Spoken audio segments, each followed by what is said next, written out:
who has sat on that very bench. So join me in welcoming Dan Kelly.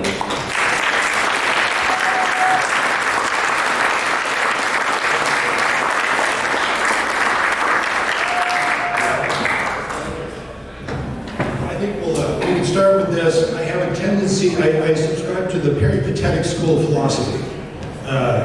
Those are the people that just wandered about as they talked and learned. So I might do that a little bit. But let's start with this. Thank you so much for being out here this evening and giving me an opportunity to talk with you a little bit tonight. I thought what we might do is talk about the reaction that we have seen to some of these momentous decisions that Tim mentioned.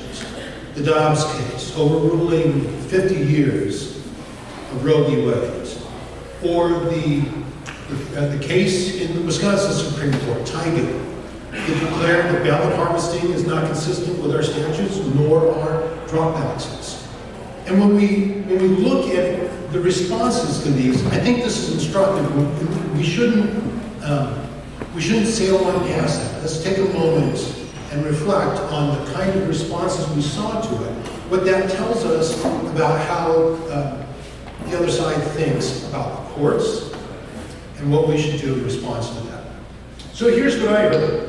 So Roe gets overturned, Tiger gets decided, and as I watch the TV, as I watch the news reports come out, this is what I hear. I hear commentators and reporters and professors and sometimes even members of my profession in the law, and they say, what was the court thinking? Didn't they read the polling on this issue? How could they be so far out of step with the people of the United States, with the people of Wisconsin? Didn't they read the room? Don't they know that this result is not popular? Not popular. And it's not in accord with the polling. And when I heard that, I heard people that don't know the first thing about how our government works, right? So what I thought I would do is, when you come across that, I want to give you a few tools with which you can respond to people who look at our court cases and say they should simply follow polling results or popular opinion, because obviously that's not what they're supposed to do. So let's start with this. We need to begin with where the authority for government comes from in the first place, and then see how it reaches the people who use that authority. And that's going to tell us everything that we need to know about how we evaluate court opinions, whether they're good opinions or bad opinions. So we begin here. All the power, all the authority to create and maintain governments in the state of Wisconsin belongs to who? Yeah, who are you? We the people, the state of Wisconsin. Our Constitution starts with that. The preamble says, we the people of Wisconsin ordained and established this Constitution. We the people. It starts with us, right? So how does it come to be that there are people in medicine exercising authority belongs to you? Well, you lend it to them. It's a loan. You don't give it away, you don't sell it, you don't alienate it in any other way, you loan it to them.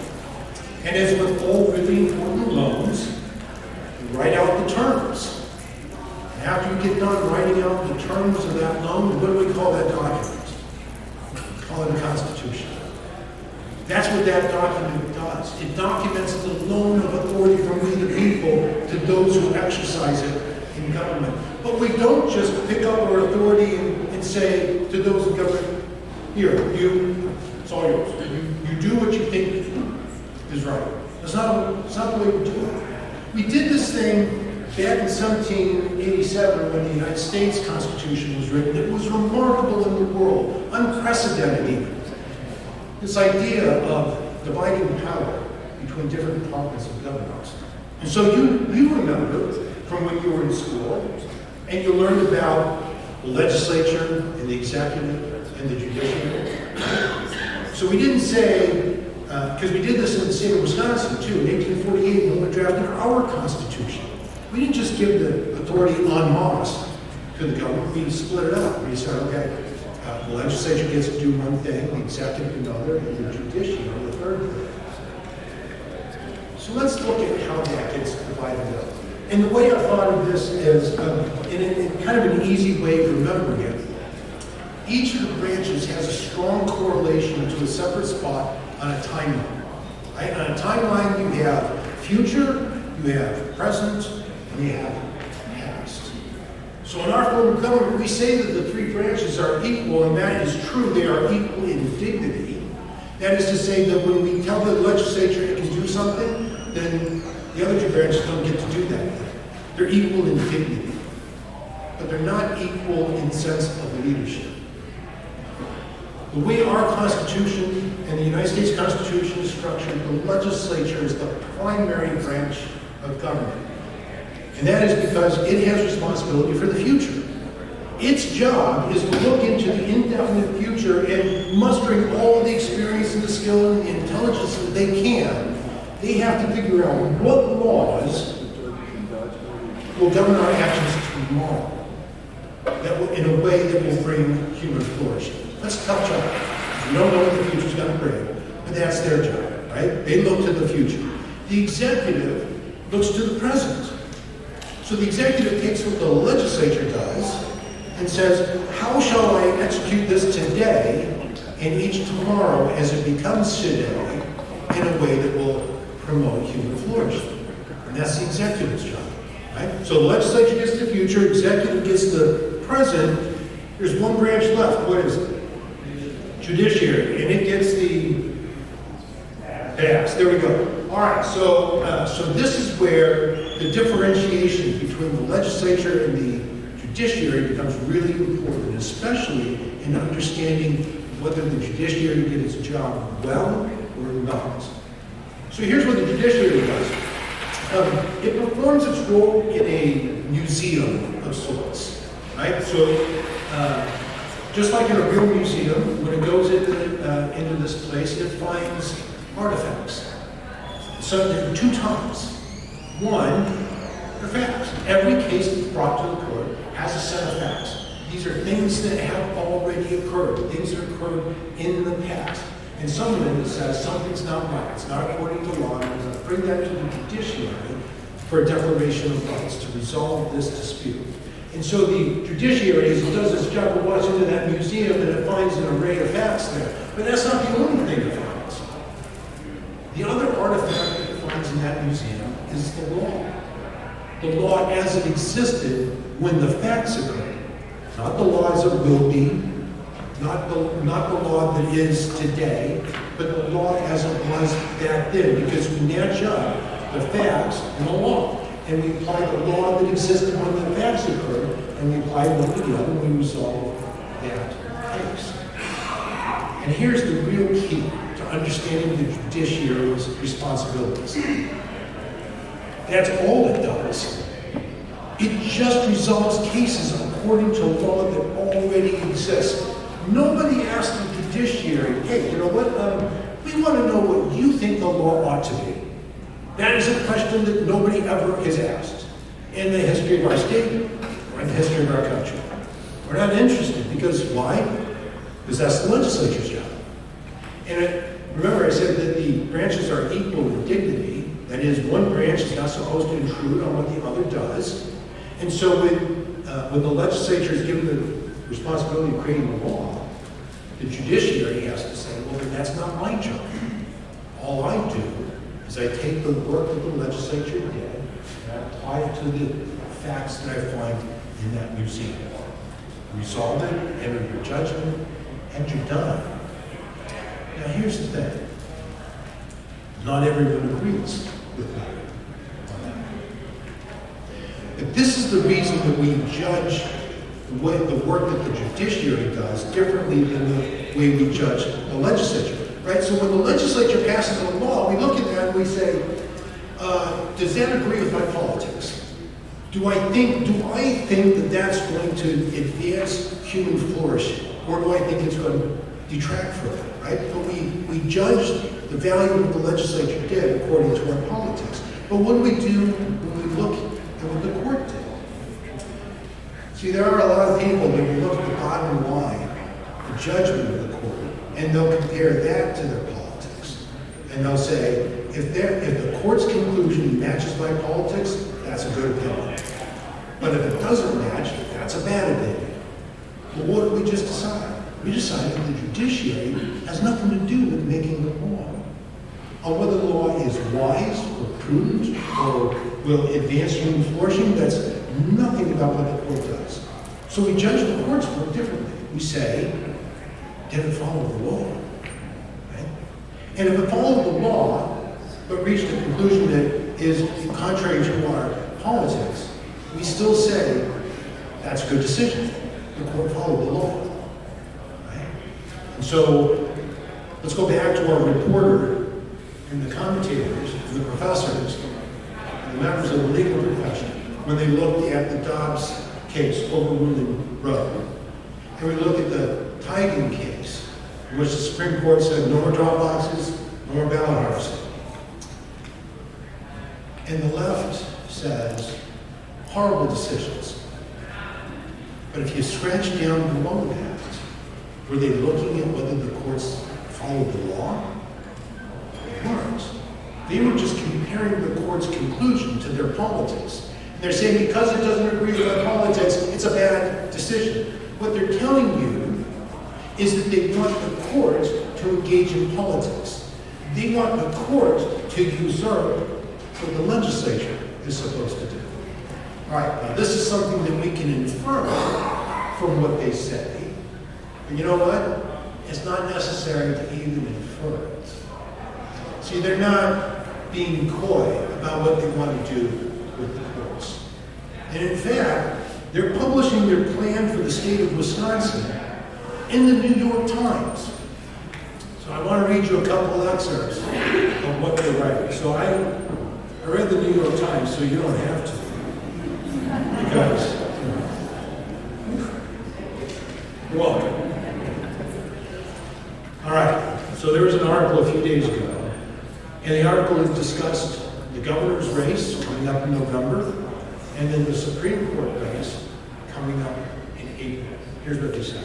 After they got done addressing the governor's race, the article says, an April contest to determine control of the narrowly divided Wisconsin Supreme Court could be even more important.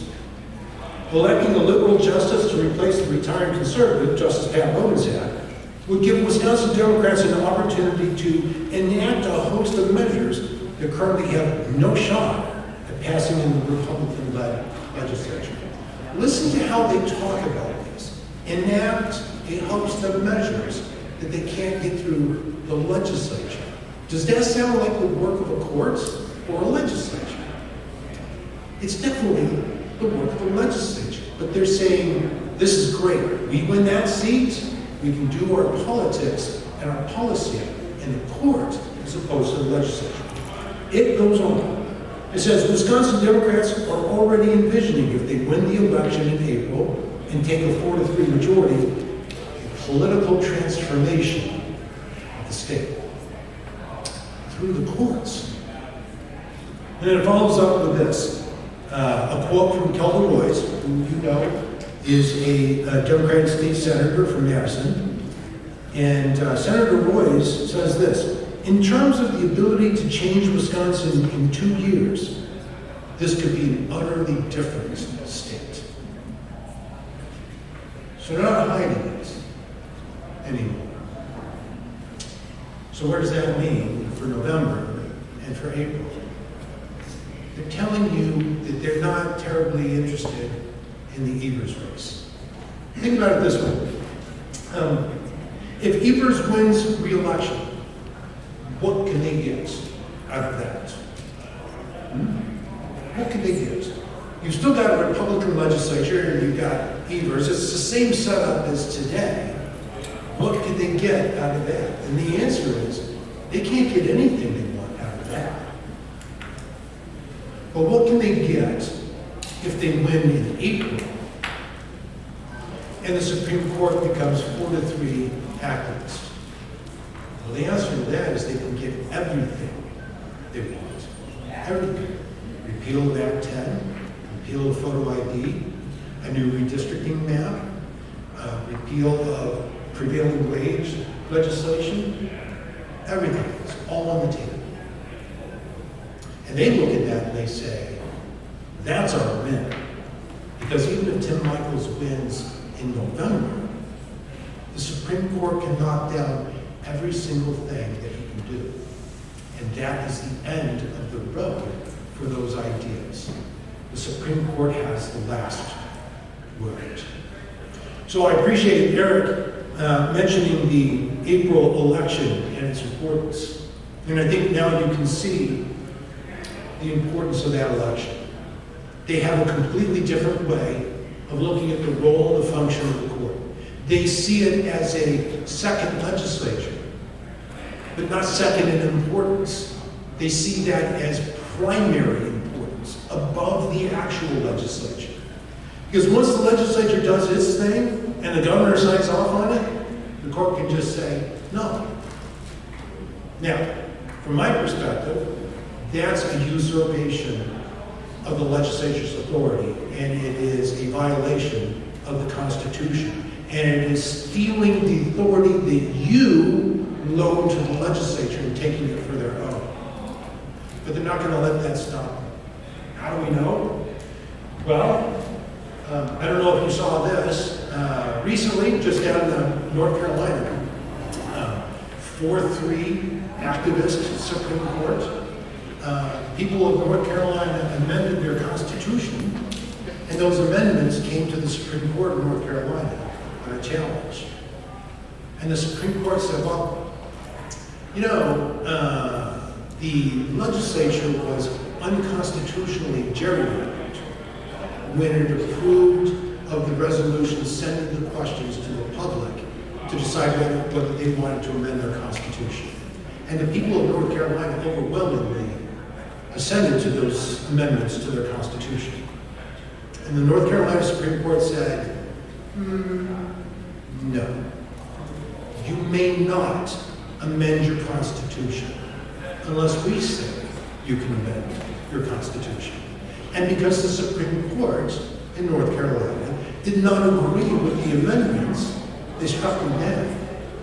Now, interestingly enough, they didn't strike down all of the statutes that the legislature had enacted, right? Just these constitutional amendments. So the fig leaf was, well, it was an unconstitutionally gerrymandered state, and therefore no authority to pass those constitutional amendments. But if that were true, they strike down all the statutes, too.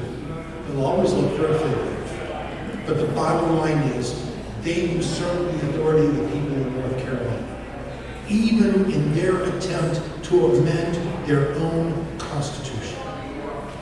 That's what activists do with the courts.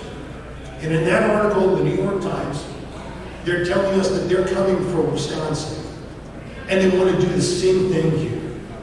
They want to get the 4-3 activist majority in Wisconsin, and after that, they don't need to worry about what the legislature and the governor do. So my question, I'll leave you with a question. They have a plan to fundamentally transform the state of Wisconsin. Do you have a plan to stop them? I'll let you think about that. I'll hang around a little bit later this evening if you'd like to talk. But in the meantime, thank you again so much for having me out here. God bless you, and God bless